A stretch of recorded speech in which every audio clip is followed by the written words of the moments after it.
Free my mother, and I will make you walk again. What did you say? Nobody in that courtroom expected a 9-year-old boy to be the one who changed everything. Not the lawyers, not the prosecutor smiling like he'd already won, not even the judge, who hadn't stood on his own 2 feet in 11 years. The boy's mother sat at the defense table in handcuffs, accused of a crime she didn't commit, moments from a sentence that would take her away for good. And then, in front of the entire courtroom, the boy said the one thing nobody saw coming: "Free my mother, and I will make you walk again." The room went silent. Somewhere in the back, someone laughed. But the judge didn't laugh. He leaned forward in his wheelchair, and for the first time in over a decade, something in his eyes changed. Before we dive deeper, let us know in the comments where you're watching from. We'd love to hear from you, and don't forget to hit that subscribe button so you never miss any of our upcoming videos. Carla Reyes had worked at Horizon Textiles for 9 years, and in all that time she had never once come home later than she promised her son. She was the kind of woman coworkers described as steady, the one who stayed late to fix other people's mistakes without ever mentioning it the next day. She had raised Daniel alone since he was 3, after his father left without so much as a note, and she had built her entire life around a simple rule. Whatever happened at work, whatever happened anywhere, Daniel would never feel the absence of a parent who cared. She packed his lunch every morning with a small drawing on a napkin. She never missed a school event. She believed, the way people who have never been truly betrayed by a system still believe, that if you did honest work and lived an honest life, the world would eventually treat you fairly in return. That belief lasted exactly as long as it took Victor Langley to decide he needed someone to blame. Victor Langley owned Horizon Textiles the way a man owns a mask, wearing it in public and removing it the moment the cameras left. To his employees, he was generous, quick with a compliment, the kind of boss who remembered birthdays. To his accountants, quietly, he was something else entirely.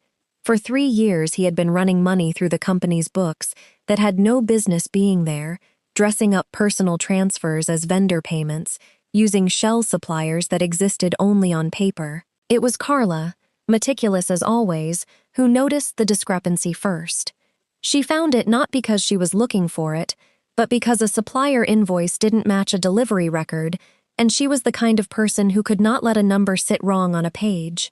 She brought it to her supervisor the way she brought everything, quietly, professionally, assuming it would be handled the way anything else was handled. Her supervisor told her not to worry about it, that the account belonged to a special client with different terms. Carla nodded and let it go, the way you let go of something when you have no reason yet to believe the ground beneath you is unstable. She did not know that her question had already been reported upward, that a name had already been attached to a problem, and that the problem, from Victor Langley's perspective, was not the missing money. The problem was Carla Reyes. 3 weeks later, an internal audit discovered a pattern of falsified expense reports, all traced back to Carla's employee login. The timestamps lined up. The digital trail was clean, almost too clean, the kind of clean that only exists when someone has built it on purpose. Carla was called into a meeting she thought was routine and left in handcuffs. She did not fully understand what was happening, even as the police read her rights, because in her mind, she had done nothing except point out a number that didn't add up. She kept asking to call her son. Nobody answered that question for almost 6 hours. Daniel was at school when it happened, sitting through a math lesson he would never remember, unaware that the woman who had never once been late to pick him up was, for the first time in his life, not coming. By the time the case reached Judge Elliot Hartman's courtroom 4 months later, it had already been shaped into something simple, and simple was exactly what made it dangerous. The prosecution's story was clean. Devoted employee turns out to be a thief. Digital evidence proves it. Case closed. Prosecutor Marcus Wade built his closing arguments around the elegance of the evidence trail rather than the character of the accused, because character witnesses are messy and timestamps are not. He had done this before, more times than he let himself count, and each time it had gotten a little easier to believe that the system rewarded results more than it rewarded doubt. Judge Hartman had presided over thousands of cases from the same wheelchair he had used since a car accident 11 years earlier, an accident he rarely spoke about and had long since stopped questioning. He ran his courtroom with precision, bordering on coldness, because precision was the only thing he still fully trusted. He did not believe in miracles. He believed in transcripts, in exhibits, in the version of justice that could be measured and filed.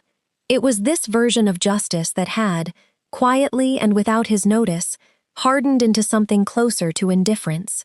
Carla's public defender, a tired but decent woman named Diane Foss, argued as hard as an overloaded caseload allowed, but she had no alibi to offer, no witness, nothing but character and disbelief, which rarely moves a courtroom on their own.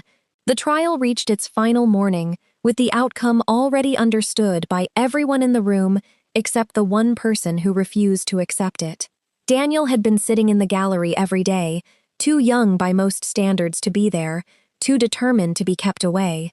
On that final morning, as the judge began reading toward a sentence, Daniel stood up before anyone could stop him and walked to the front of the courtroom.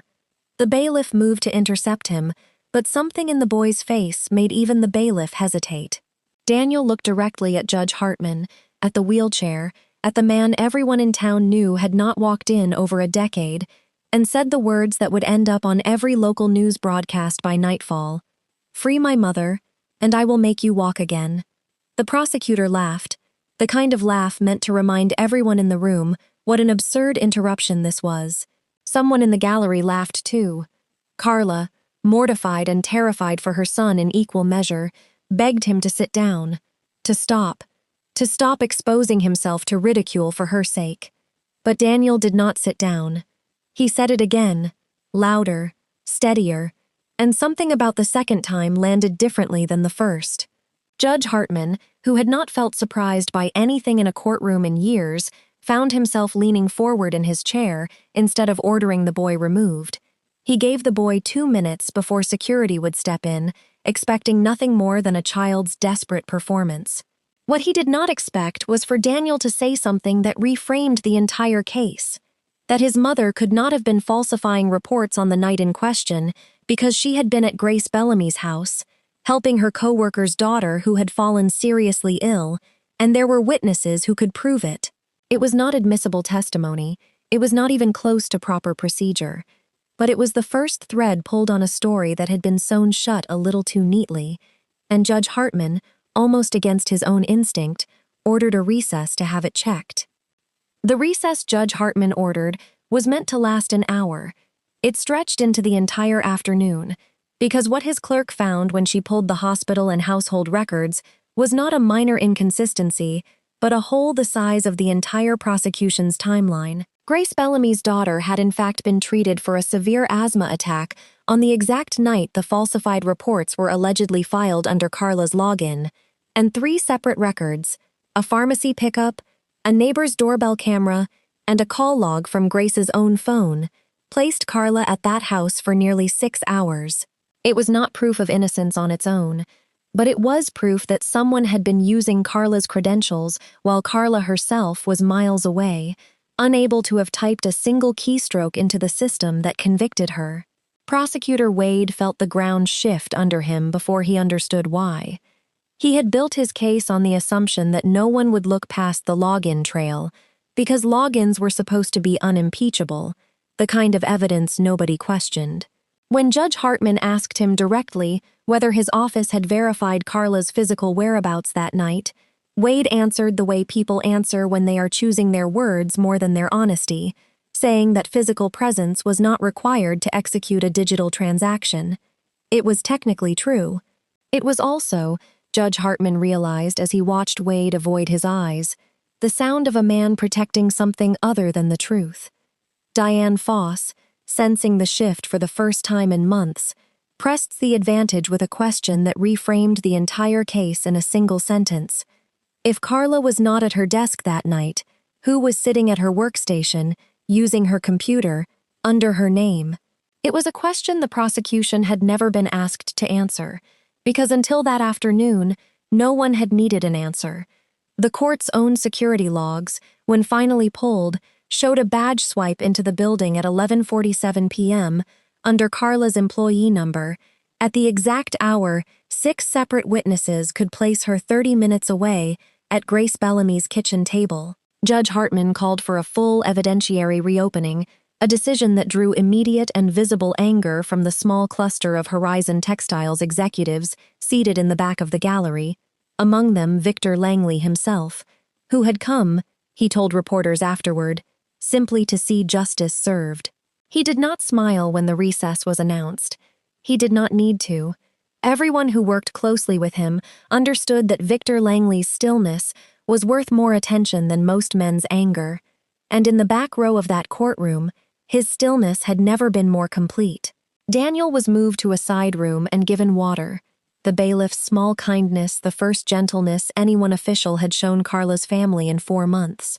Carla, still handcuffed, reached for her son the moment they let her near him, and for a few minutes neither of them said anything at all, because there was nothing yet safe enough to say. Somewhere down the hall, in a room reserved for attorneys, Marcus Wade made a phone call he would later regret making from a landline the court could trace.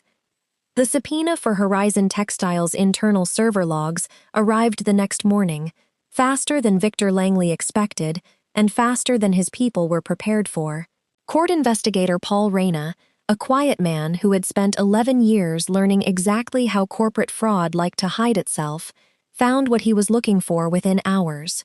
A remote access session initiated from an IP address registered not to Carla's home network, but to a maintenance contractor's laptop that had been issued, 6 months earlier, to a man named Curtis Bell, who worked directly under Victor Langley's finance director. Curtis Bell had no obvious motive of his own.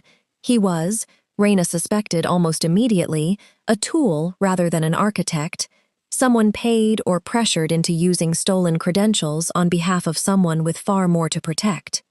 Marcus Wade, informed of the new evidence before it became public, made the calculation that had defined every compromised decision of his career, that damage control mattered more than disclosure. He met privately with Victor Langley that evening, a meeting neither man logged anywhere, in which Langley made it plain that if the case collapsed publicly, without a controlled narrative, more than Carla's conviction would come undone. Years of falsified contracts, shell suppliers, and diverted funds sat underneath this single case, like tinder beneath a spark, and Langley intended to make sure that if anything burned, it would not be him. Judge Hartman, unaware of that meeting but increasingly unwilling to trust anything Wade presented without independent verification, ordered Carla released on her own recognizance while the reopened investigation continued, removing her handcuffs himself, in a moment that would later be replayed on local news more than any other single image from the trial. Daniel's reaction, captured by a courtroom sketch artist rather than a camera, became almost as well known. A 9-year-old boy burying his face in his mother's side as though he could physically hold the last 4 months away from ever happening again. That night, back in the small apartment they had nearly lost during Carla's suspension without pay, Daniel finally asked his mother the question he had been carrying since the day of her arrest. Had she done anything wrong, anything at all, that had made this happen? Carla told him the truth, the only truth she had, that she had noticed a number that didn't add up, and had simply asked about it out loud. It was the first time either of them fully understood that the crime that had nearly destroyed their family was not theft. It was honesty, in a place where honesty had become dangerous to certain people. 2 blocks away, in a car with the engine off, 2 men who did not work for Horizon Textiles on paper watched the apartment building for 11 minutes before driving away. What almost no one in that courtroom knew, and what Judge Hartman had spent 11 years making sure no one asked about, was that his own accident had never been fully explained even to himself. He had been a district attorney once, before the bench, working a financial fraud case tied loosely to a shell network he never finished tracing, when his car went off a coastal road on a clear, dry night with no other vehicle involved. He had accepted the official explanation, a mechanical failure, a moment of fatigue, because the alternative, that someone had wanted him stopped, was a thought too large to live inside comfortably. He built a colder version of himself after that, a judge who followed procedure exactly because procedure could not betray him the way his own instincts once had. When Paul Reyna, working the Horizon Textiles server logs late into the night, cross-referenced Curtis Bell's laptop against contractor records from 11 years earlier, he found something that made him sit back from his desk entirely. Curtis Bell's maintenance company had done work, under a different name, for a shell logistics firm that had once been investigated by a young district attorney named Elliot Hartman. The company had never been formally charged. The investigation had quietly closed the same month Hartman's car went off the road. Reyna brought the file to the judge personally, rather than filing it through normal channels, unsure whether he was handing his boss a breakthrough or a warning. Judge Hartman read it twice in silence, and something in his face changed in a way his clerks had never seen in 11 years on the bench.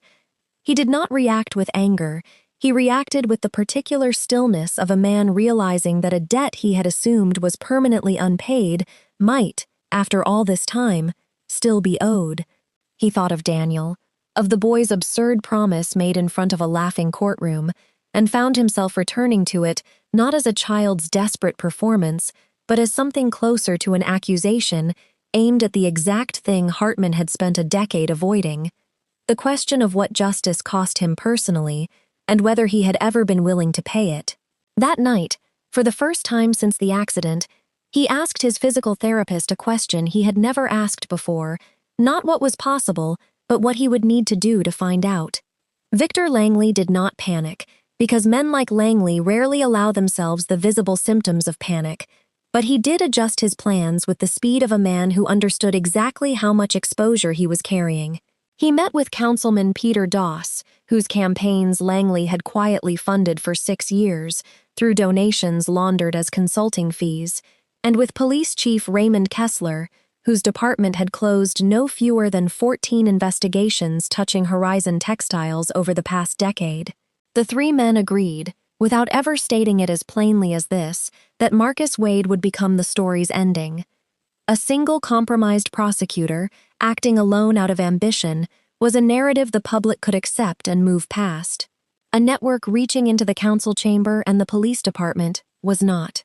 Wade, sensing for the first time that he had become expendable rather than protected, made the mistake of trying to protect himself instead. He recorded a private conversation with Langley without Langley's knowledge, intending to use it as leverage if he was ever asked to take the fall alone. He sent an encrypted copy to his personal attorney with instructions to release it automatically if he failed to check in within 48 hours. It was, in the end, the only honest act of his career, and it came from fear rather than conscience, which did not make it any less consequential.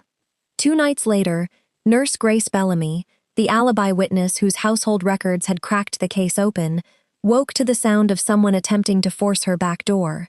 She escaped through a bathroom window and reached a neighbor's house before the intruders gave up and left.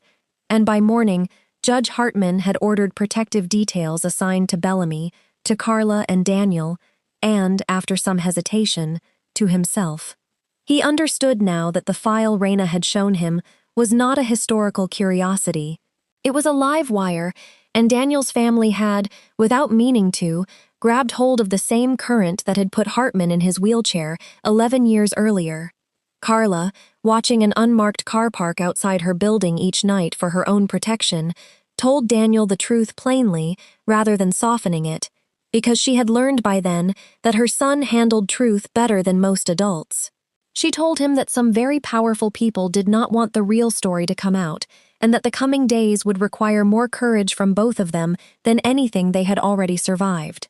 Daniel, sitting at their small kitchen table, told his mother he was not afraid, because Judge Hartman was going to do the right thing, and when people did the right thing, he said, impossible things had a way of becoming possible. 3 days later, a fisherman found Marcus Wade's body in the river, ruled an apparent suicide, with a handwritten confession letter beside him that named no one but himself. Judge Hartman entered his courtroom on the morning of the final hearing using a walker for the first time in 11 years, a fact that spread through the building before he had even reached the bench, though he had asked his staff to keep it quiet until the hearing itself. He had spent 3 weeks in physical therapy sessions he told almost no one about, driven by something he still could not fully explain to himself except as an old debt finally being addressed. He was not naive enough to call it a miracle in the way Daniel had promised. He understood it, instead, as the direct result of choosing, for the first time in over a decade, to investigate instead of simply preside. He opened the hearing by stating plainly that the court was no longer reviewing a single embezzlement case, but a pattern of manufactured convictions stretching back at least a decade, and he called Victor Langley to the stand first. Langley arrived composed, flanked by attorneys, prepared to describe himself as a victim of internal fraud he knew nothing about.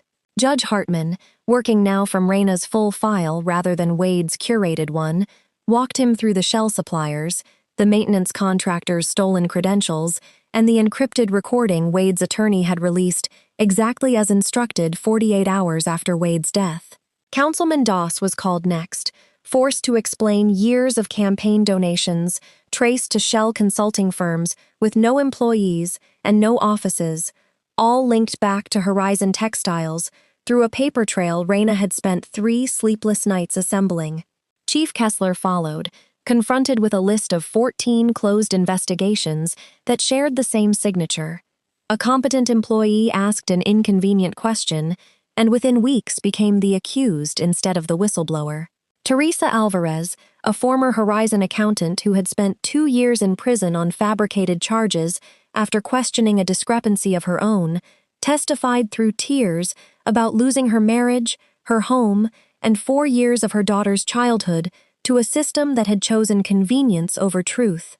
A former financial journalist, Daniel Ferris, described how his career ended the moment he began investigating Horizon's contracts, accused of fabricating sources that had in fact been real and later silenced.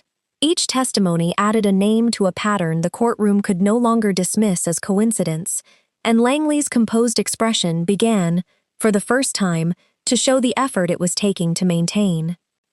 The recording Wade had sent his attorney played through the courtroom speakers in near total silence, Wade's own voice, recorded weeks before his death, describing in flat and frightened detail how Langley, Doss, and Kessler had directed him to bury Carla's alibi, how similar directions had been given in at least a dozen prior cases, and how he had gone along with it because he was afraid of exactly the kind of ending he ultimately received. It was not a confession offered out of conscience. It was a man trying to survive by making himself too dangerous to disappear quietly, and it had failed to save him even as it succeeded in condemning the men who killed him. Langley's composure finally broke when Judge Hartman read the formal charges aloud: criminal conspiracy, fraud, obstruction of justice, and as the documented architects behind Marcus Wade's death, accessory to murder. Langley's attorneys objected that the recording had been obtained without consent, that the chain of evidence was contaminated, that 11 years of unrelated allegations were being unfairly bundled into a single case. Judge Hartman overruled each objection from a standing position, having risen from his wheelchair for the first time in public the moment the gallery's gasp told him everyone had noticed. He addressed Carla directly before pronouncing the court's final judgment, apologizing not for a procedural error, but for a culture that had rewarded convenient conclusions over difficult truths for far longer than this single case. He told her that her son had reminded him, in front of a laughing courtroom, of exactly why he had once wanted to become a lawyer in the first place, before fear had quietly turned him into someone who only followed transcripts. He told Daniel, seated beside his mother, that he had not simply saved his mother's life. He had saved 14 other families, whose cases would now be reopened, and he had, in a way science could not yet explain, and Hartman no longer felt obligated to explain, helped an old man remember how to stand.